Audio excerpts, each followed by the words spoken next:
तुम्ही जेव्हा म्हणता की आपले ध्येय शहाणपणाने निवडा, तेव्हा खरी अडचण ही येते की अनेकदा आपण आपले स्वार्थ त्यात मिसळून टाकतो. आपण अशी लढाई निवडतो जिथे फारसा संघर्ष नको असतो. अहंकार आयुष्यभर काही करत नाही, फक्त स्वतःचा बचाव करत राहतो. माझं रक्षण व्हायला हवं. आणि जर त्याला स्वतःचं रक्षण करायचं असेल तर तो स्वतःसाठी कठीण ध्येय का निवडेल? असं म्हणू नका की मला जे येतं त्याच्याशी संबंधित आहे म्हणून मी तिथे जाईन आणि ज्ञानी म्हणून ओळखला जाईन. तिथे जा जिथे तुम्हाला काहीच येत नाही. तिथे ठीक आहे, थोडं अज्ञान समोर येईल, थोडी बेइज्जती होईल, पण कमकुवतपणा कमी होईल. प्रणाम आचार्यजी. मी हा चॅप्टर वाचत होतो. Before you win, ask what are you winning. तुमचे सगळे सक्सेसेस, तुमचे सगळे वर्कप्लेस निरर्थक आहेत. जर तुम्हाला हेच माहीत नसेल की तुम्ही कोणती लढाई लढता आहात, तर मग तो निर्णय कसा घ्यायचा? थोडं मोठ्याने बोला. बरेच लोक जवळ बसले आहेत. आवाज पोचेल का सगळ्यांपर्यंत?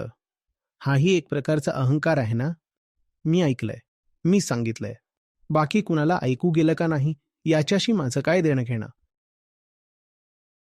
सर, जेव्हा तुम्ही म्हणता की जीवनात कोणती लढाई लढायची ते ठरवा, म्हणजे काय मिळवायचंय, तुम्हाला काय अचीव करायचं आहे ते आधी समजून घ्या. Before you win, ask what are you winning. जेव्हा तुम्ही आपलं ध्येय वाईजली निवडायला सांगता, तेव्हा खरं तर प्रश्न हा असतो की आपण खरोखर आत्मपरीक्षण करतो का? बऱ्याच वेळा ध्येय निवडताना आपण आपले स्वार्थ आधी समोर ठेवतो. कारण बऱ्याच वेळा आपण अशी ध्येय निवडतो ज्यात आपल्याला फार त्रास होणार नाही, जास्त संघर्ष करावा लागणार नाही. आपला झुकाव नेहमी अशा गोष्टींकडे असतो ज्या गोष्टी मिळवण्यासाठी जास्त कष्ट पडू नयेत.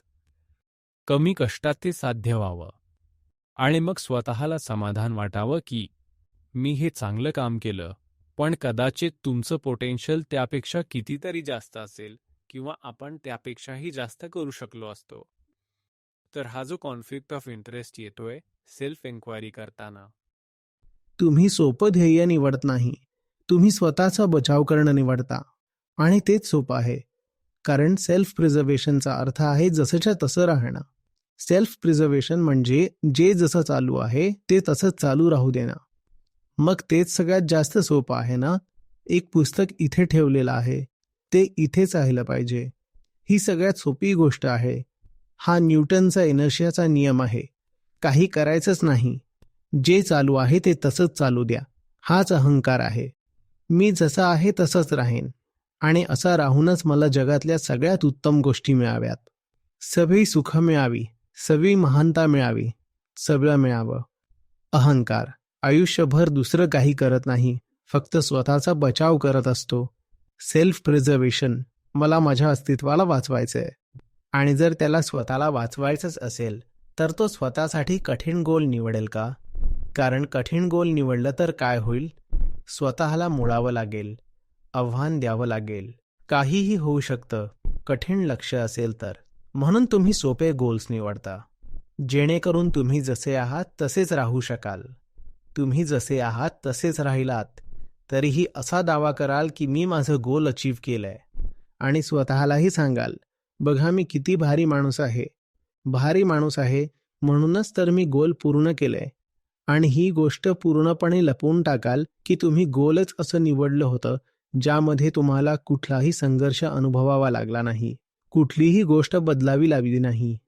या सगळ्यातून बाहेर पडायचा मार्ग काय? म्हणजे सेल्फ नॉलेज. बाहेर पडायचा मार्ग म्हणजे स्वतःबद्दलची एक बनावट इमेज धरून बसलेला आहात, त्याबद्दल एक नापसंती निर्माण व्हायला हवी. जर तुम्ही आपल्या परिस्थितीवर खुश झालात आणि समाधानी झालात तर कोणताही बदल शक्य नाही. सेल्फ लव्हचा अर्थ असा असतो की तुम्ही जे बनू शकता त्याबद्दल प्रेम.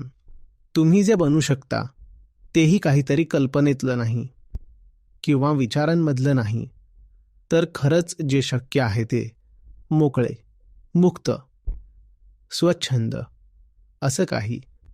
सेल्फ लव्ह म्हणजे मी सध्या जसं आहे त्याच्यावर प्रेम असणं असं नाहीये. तुम्ही जसे आहात तसं राहणं.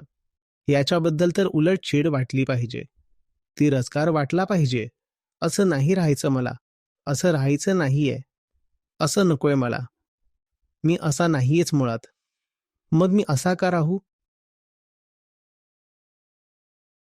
मी एका बनावट गोष्टीला माझं नाव दिलं आहे. मी तसा नाहीच. मग मी तसंच का राहावं? हेच आहे. जोपर्यंत हा प्रश्न उभा राहत नाही, तोपर्यंत तुम्ही जसे आहात, तसेच त्या बनावट गोष्टीचं रक्षण करत राहाल. हाच अहंकार आहे. एका खोट्या गोष्टीला वाचवण्यासाठी आंधळेपणाने केलेले प्रयत्न म्हणजेच अहंकार आहे. पहिली गोष्ट म्हणजे ती वस्तू खोटी आहे.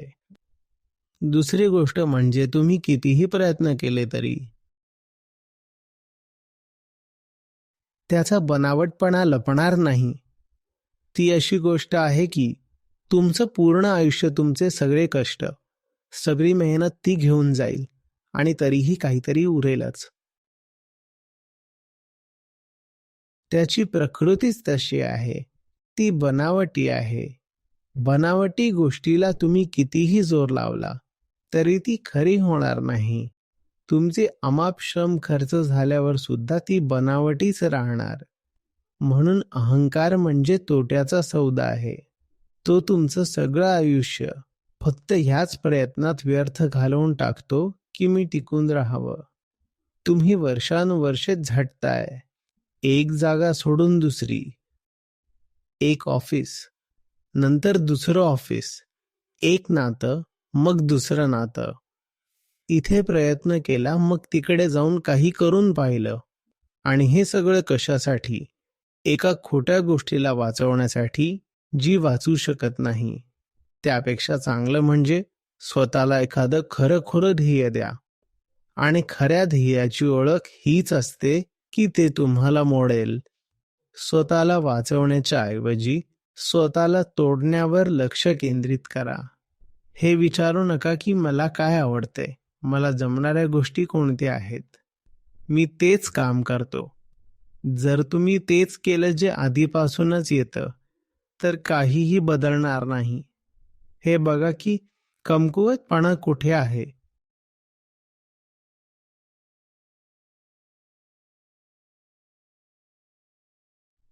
असं म्हणू नका की मला जे येतं त्याच्याशी संबंधित गोष्टी जिथे चालू आहेत तिथेच मी जाईन आणि ज्ञानी म्हणून ओळखला जाईन. कारण अमुक एका क्षेत्राविषयी तुम्हाला थोडं ज्ञान आहे, म्हणून त्या क्षेत्रात चर्चा चालू असेल तर तिथे जाऊन बसतो, ज्ञान पाजळतो आणि मोठा ज्ञानी समजला जाईल. पण खरं तर तिथे जाऊन बसायला हवं, जिथे काहीच कळत नाही, काहीच माहिती नाही. हो, तिथे थोडं अज्ञान उघडं पडेल, थोडी बेइज्जती होईल, पण त्यामुळे तुमची कमजोरी तुटेल. हाच तो खरं ध्येय ठरवायचा मार्ग. असं नाही की जिथे आधीपासूनच तुम्हाला वाटतं की तुम्ही मजबूत आहात, तिथेच रस ठेवायचा. आपल्याला नेहमी तिकडेच रस वाटतो जिथे आपण मजबूत आहोत किंवा मजबूत होण्याची शक्यता दिसते. पण खरं तर तिकडे जायचं नाहीये. जिथे स्पष्टपणे दिसतं की आपण कमजोर आहोत, तिकडे जा. अगदी काही फायदा होत नसला तरी चालेल, कुणी विचारपूस करत नसलं तरी चालेल, वारंवार हे समोर येईल की आपण अज्ञानी आहोत, तरीही जा. ही गोष्ट आवडणार नाही कुणाला? अहंकाराला. अहंकाराला ही गोष्ट अजिबात आवडणार नाही. पण तुम्ही इगो नाही आहेत ना?